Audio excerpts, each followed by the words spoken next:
So why do we care so much about brake fluid? Isn't it okay if it's a little old?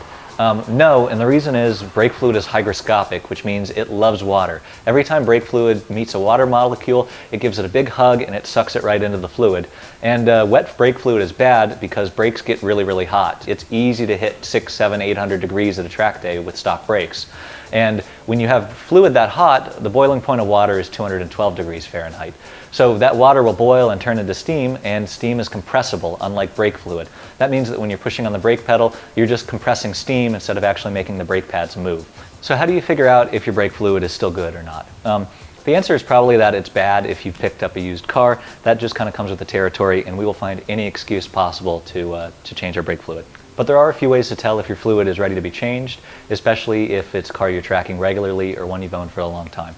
So the easiest way to tell if you need to change your brake fluid is by measuring the moisture content. You can pick up a brake fluid tester like this for $5 or $10 online, and all this is a little electronic device that measures the continuity between two metal pins here and then infers the moisture content of the fluid it's put in. And these are great. You can bring them with you to the track, you can test your fluid often, and it's just a fantastic way to figure out if there's any water in your fluid and if it's ready to be changed.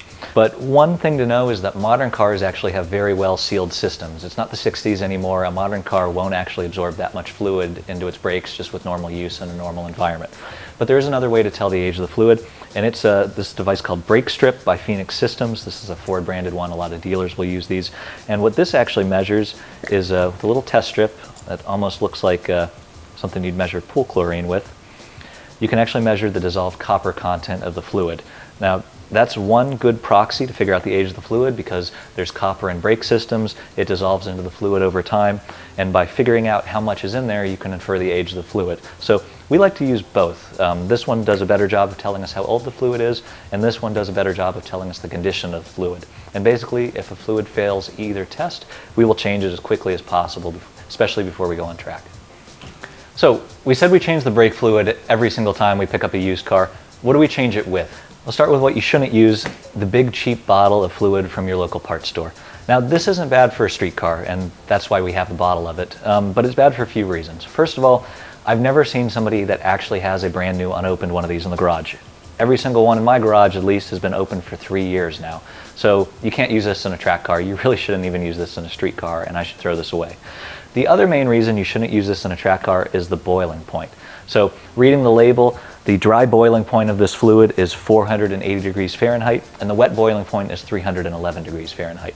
Now, that's not bad. Again, it's perfect for a street car, but you can find fluids with higher boiling points, and we'll probably get this fluid up to 500 degrees in our Golf on track. So I'm going to put my handy dandy label on here with its boiling points and move it over out of contention. So we're not supposed to use the giant parts store brand. What should we use instead? How about a full-on racing brake fluid like Wilwood XR? Now, this is a fantastic fluid. We use it in all of our race cars. It works great, and it has a 645 degree dry boiling point and a 432 degree wet boiling point. Now, that's fantastic. This fluid is awesome, but we're not going to put it in our Golf GTI project car, and there's one key reason here.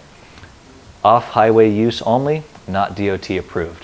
Now, does that matter? Honestly, in Florida, it's a little bit like the Wild West. Nobody would ever care. But there's no real guarantee that this will work well in a street car over time, or that it won't absorb moisture at a faster rate than a DOT-approved fluid. So we're always a little hesitant to put a non-DOT fluid into a street car. So put my handy-dandy label on that with its boiling points and put it out of contention too. So it would be ideal to find a fluid that's streetable and DOT approved like this parts store brand, but has high boiling points like this Wilwood race fluid.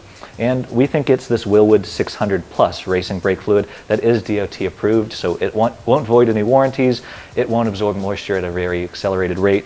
It should be perfect. Now, it does give up a little bit compared to the XR. This fluid boiling point is 572 degrees dry and 383 degrees wet. However, we think it should still be plenty for our GTI, and that's why we're going to use it for the street car. Support brands that support grassroots motorsports. Get your chemical solutions from CRC Industries. Visit crcindustries.com to learn more.